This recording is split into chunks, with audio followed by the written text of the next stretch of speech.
እሺ አመሰግናለሁ። ስሜ ቴዎድሮስ ይባላል። ያው የመጣሁበት አካባቢ አሰላ ነው።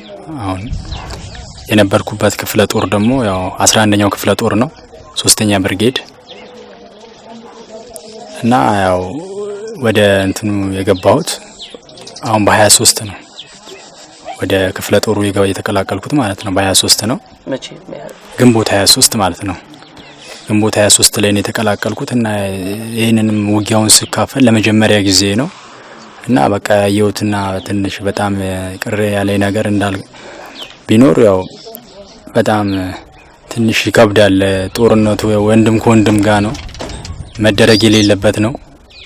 በቃ በጣም ማያስፈልግ ጦርነት ነው። ያው ህብረተሰቡ ያው አሁን ራሱ ስመጣ ማለት ነው መንገድ ላይ እንጀራ እያቀረበ ጠላ ያለው ጠላ አረ ጠግብ ያለው እያልኳቸው ማለት ትንሽ እንኳን እንደሄድኩኝ ማለት ነው ውሃ ያመጣልኛል፣ ጠላ ያመጣልኛል።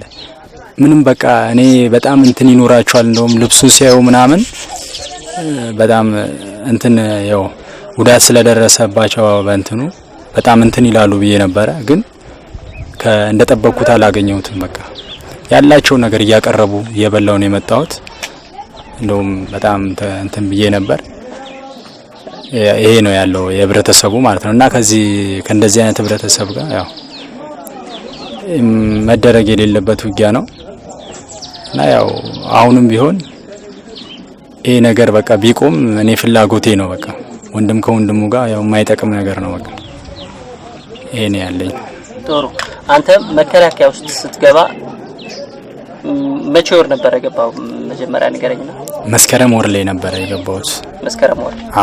ስለዚህ አንተ እስኪሰለጥን ድረስ ወደ ጥር ማነው ታህሳስ አካባቢ ጦርነቱ እንዳለቀ በይፋ በቴሌቪዥን ተገልጿል።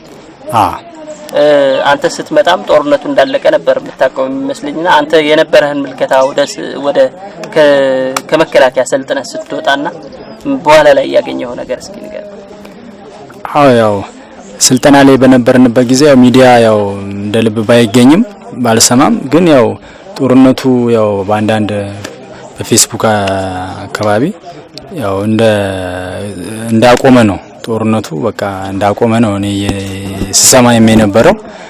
ወደዚህም ስመጣ እንደዚህ አይነት ነገር ይኖራል ብዬ አላሰብኩም ነበር ወደዚህ ክፍል ስመደብ ማለት ነው። ግን ያው ከገባው ራሱ አሁን አንድ ወር አይሆነኝም። ያው ከባድ ጦርነት ነበር የተካሄደው፣ ግን ያው እኔም እንዳለቀ ነበር ስሰማ የነበረው። ይሄ ነው ጦርነቱ በጣም ከባድ ነበር እና ያው ሰራዊቱ ያው ተመቷል። ያው እኛም ያው እግዚአብሔር አትርፎን ነው ያለነው ወደዚህ ልንመጣ የቻልነው እንጂ በጣም ነው የተመታው። የማያስፈልግ ነው በቃ የማያስፈልግ ነበር። ያው በጣም ብዙ ሰራዊት እንትን ብሏል፣ ተጎድቷል። ከኛ በኩል ያለው በጣም ነው እንትን ያለው። ያው እኛ ያው ባይኔ ያየሁትን ነው።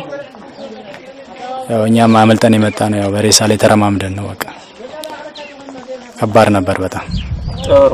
ምናልባት አሁን ግን አመራሮቹ ጄኔራሎቹ በተደጋጋሚ ለኢትዮጵያ ሕዝብ እየነገሩት ያሉት የትግራይ ሰራዊት እንደሌለ እንደተደመሰሰ ነው በተደጋጋሚ እየነገሩ ያሉት። ደምስሰነዋል፣ ምንም ጋንታም ቢሞላ ኃይል እንኳን የለውም ነው እያሉ ያሉት እነ ብርሃኑ ጁላና።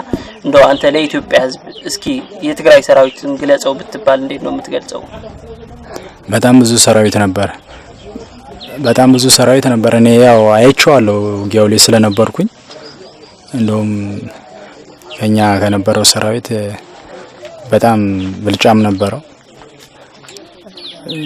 ያው ከቦን ነበረ ሲያጠቃን የነበረው እና ያው ውሸት ነው። ሰራዊቱ በጣም አለ በየቦታው ያየሁት ነገር ነው። እዚህ እስከመመጣ ድረስ ራሱ በየመንገዱ ያየዋቸው ሰራዊቶች ቁጥር በጣም ብዙ ነበር። ማለት የትግራይ ህዝብ ማለት ነው። የትግራይ ህዝብ ለትግራይ ሰራዊት በጣም ልዩ ነው። እንደውም ሰራዊቱን ሲያይ ከሩቁ እየተጣራ ነው። እኔ አሁን ስመጣ ራሱ ምግብ ራሱ ማለት ነው በቃ አረ እዚህ ጋር በልተናል እያሉ በቃ በግድ ማለት ነው እና ህብረተሰቡ ከዛም አልፎ ለኔ ራሱ ያው እንዳልኩ በጣም እንትን እያሉኝ ነበር፣ እየተንከባከቡኝ ነው እዚህ የደረስኩት እና ለሰራዊቱ ልዩ ፍቅር አለው በጣም ያው እጅና ጓንት ሆነው እንደሚሰሩ ያው ያየሁበት ነው። ጦርነት በቃ በጣም አስጠሊ ነገር ነው። እንደዚህ ከሩቁ ሲያዩት ያው የሚናፈቅ ይመስላል እንደዚህ በፊልም ምናምን፣ ግን ያው ምድር ላይ ያለው እውነት በጣም ይከብዳል። በቃ እንትንስ ጦርነት በጣም ከባድ ነው እና እኔ ያየሁት ነገር ቢኖር በቃ እኔ ለመጀመሪያም ጊዜ ነው እንዳልኩ በጣም ከባድ ነው። ተከበን ነበር ዙሪያችንን። መውጫ ራሱ ያው እንዳልኩ የእግዚአብሔር ፍቃድ ሆኖ ነው እኛ ያመለጥ ነው እንጂ የሆነች አንድ ቤት ውስጥ እንደዚህ በሷ ነው ያመለጥ ነው። ሲመሽ ጊዜ ነው ወተን ያው ከሰራዊቱ እየተተኮሰ ምናምን እንዳጋጣሚ ያው እንዳልኩ የዚያ አካባቢ ልጆች አግኝተው ነው በቃ ችግር የለው ምናምን በቃ ና እጅን ትሰጣለህ ምናምን አሉ። እኔም ደስ አለኝ። እሺ በቃ ምናምን ብዬ መጣሁ፣ እጅን ሰጠው እና በጣም አላስፈላጊ ነው ውጊያው። ጥሩ። ምናልባት ለምንድን ነው እጃችሁ ያልሰጣችሁ? ተከባችኋል፣ ብዙ ወገን እየረገፈባችሁ ነው የእናንተና እንደው እጃችሁ መስጠት ስትችሉ ለትግራይ ሰራዊት በተደጋጋሚ የትግራይ መንግስትም እየገለጸው እንዳለው እጃችሁ ከሰጣችሁ በሰላም ሀገራችሁ እናስገባችኋለን እያለ ነውና ለምንድን ነው እጁ ሊሰጥ ያልቻለው ሰራዊቱ? ያው ከአመኔታ አንጻር ሊመስለኝ ይችላል። ያው አላ አይደለ ይባላል። እኛም አሁን ለምሳሌ እኔም እዚህ ያሉ ልጆች ሲነግሩኝ ማለት ነው ብዙ ልጆች ሄደዋል እንደዚህ ተይዘው ማለት ነው የሚደውሉ ልጆች አሉ። አገራቸው ገብተው በቃ አስወጥተውናል ህዝቡ ማን ነው ያው እንደዚህ ያለውን ነገር ነግረውን እንደማይጠቅም ጦርነቱ ሁሉ ነገር አስረድተውን ሰደውናል፣ ወደ ሀገራችን ልከውናል እያሉ ብዙ ልጆች አሁን ነግረውኛል። እኔ በቅርብም ብመጣ ከዚህ እንደወጡ ነግረውኛል ሀገራቸው ገብተው ማለት ነው።